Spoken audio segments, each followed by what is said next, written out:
హుజురాబాద్ ఉప ఎన్నిక నేపథ్యంలో అధికార పార్టీ అభ్యర్థిగా పోటీ చేస్తున్న గెల్లు శ్రీనివాస్ యాదవ్ తన ఆస్తుల వివరాలను ప్రకటించడం జరిగింది. శుక్రవారం నామినేషన్ దాఖలు చేసిన సందర్భంగా రిటర్నింగ్ అధికారికి తన స్థిర చరాస్తుల వివరాలను లిఖితపూర్వకంగా అఫిడవిట్ ద్వారా అందజేయడం జరిగింది. మొత్తం 46,76,893 రూపాయల విలువ చేసే స్థిర చరాస్తులు తన భార్య పేరిట ఉన్నట్లు అఫిడవిట్లో పేర్కొనడం జరిగింది. అలాగే వీణవంక మండల కేంద్రంలో 10 గుంటల విస్తీర్ణంలో నివాస గృహం నిర్మించగా ప్రస్తుతం దాని విలువ 20 లక్షలు ఉన్నట్లుగా అఫిడవిట్లో పేర్కొనడం జరిగింది.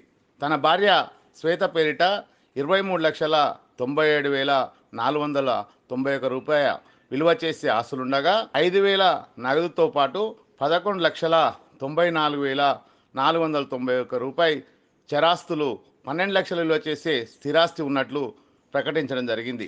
ఈ ఆర్థిక సంవత్సరంలో 4,60,540 రూపాయల చొప్పున భార్యాభర్తలం ఇద్దరం కూడా వేర్వేరుగా ఆదాయ పన్ను చెల్లించినట్లు తెలియజేయడం జరిగింది.